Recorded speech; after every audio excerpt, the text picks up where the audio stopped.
Good morning, everyone. This is Tony from our Homestead Skills.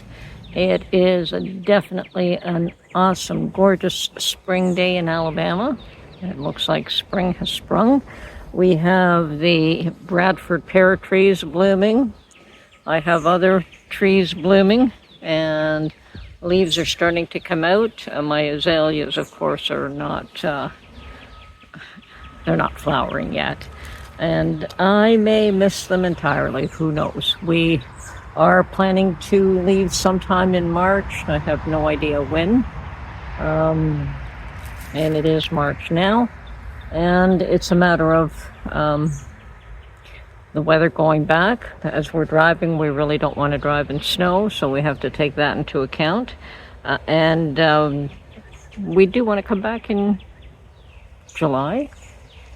I want to come back for the 250th anniversary and celebrate that with, with America. And I desperately need a haircut.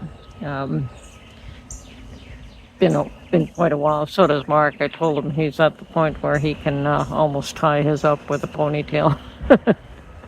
But we've caught up on some of the major things that we want to do. Obviously this house needs so much. We haven't even started on the kitchen.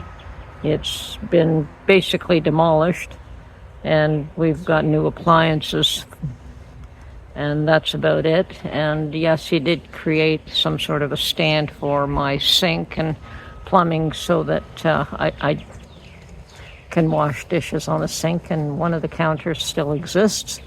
So the kitchen is going to be an issue. We have a front porch that needs to be done, and that probably will be one of the first things that we do when we come back. Simply because you won't even be able to bring anything heavy into the house with that porch the way it is. And after that, obviously, one of the first things we have to do is the flooring before we can do kitchen cabinets. But I don't know if that'll be the first thing we do. So definitely the front porch has to be done. It's not safe. And we're not heavy, so it's not a big deal. But if you're trying to bring in some like heavy ceramic tiles, it will be a problem. So, and Mark is busy starting another burn barrel and getting rid of some of the scrap. We're going to try to make sure that we clean up the area again before we leave. I did have a very large 20-yard container to get rid of 90% of the garbage, but there's always, things that come down in the storm. And we did have a storm, and I don't have regular garbage service. So what I do is anything that with bones, like meat, we burn in the burn barrel before we leave. I compostable items, and anything that's dry goes into a garbage bag, and we put it back in the garage for now.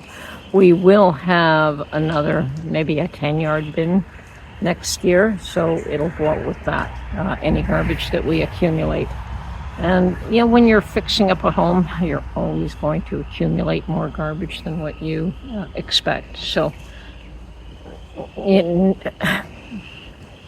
the first bin was totally garbage that was left by the previous tenant, plus the rugs that we pulled out of the house and a few other things, construction material. And the second one was definitely still garbage that was left, and some of our own construction material things. So it's probably, there is still on the garage mezzanine where we cleaned out this last bit, there is a shelf or a mezzanine up there. And Mark said that yes, there's also another truck body up there. There's a whole bunch of stuff up there. So at some point he will go up there and toss things down, and that'll be next year, and we'll get rid of that. So, gorgeous day. We have actually a gorgeous week ahead of us. I know I haven't been videotaping too much. It seems to be, there's so many things that seem to preoccupy us, and then we get tired. But I obviously, when I get back to Toronto and have not as much to do, I will be creating more videos. I have a order of seeds that I'm expecting today, and we will be planting them. And I know that the last frost date is when is it? It's mid-March, and unfortunately, well, we'll see if we can plant then. I don't know when we'll plant, but we'll be putting seeds in the ground, and hopefully when we come back in end of June, July, some of those will have taken. So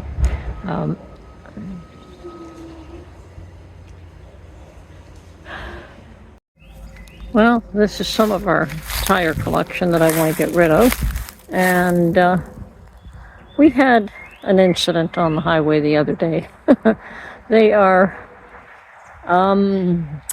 repaving, and there was a pothole that Mark hit, and it tore the sidewall out of his tire.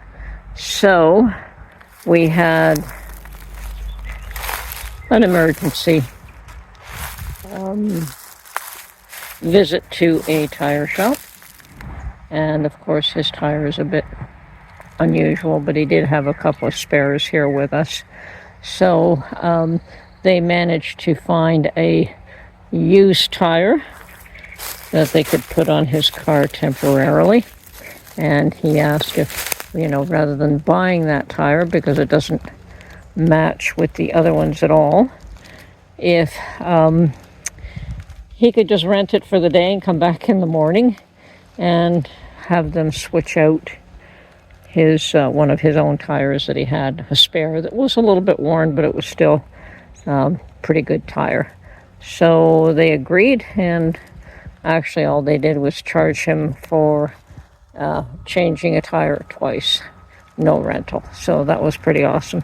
But we found that, this is a firm that specializes in tires, and they will take any amount of tires for $3.75 a piece, I think. So we have a bunch here, and there's some hidden that you can't see underneath the leaves as well. So I think I see at least 7 here, and there could be more. And we have a couple more, at least one that I can see here. So that's 8, plus a bunch in the garage. So let's see what we have in the garage. 8, so that's 8. Mark said there were like 20, but I don't think there's quite that many. Okay, the one with the plastic bag is one of his, so that one stays here. And yes, it is worn. 8, so 9, 10, 11, 12, 13, 14, 15, 16 tires at least, and anything else that we find around here. So next time we rent a truck for any purpose, those we'll take a day and do that as well. And here is our termite-eaten old piano that is absolutely useless. This will be busted up and taken out with a load at some point in the future. The termites are gone, but the damage is done, and it is falling apart here, which is fine. It can fall to pieces for all I care. So we're good here.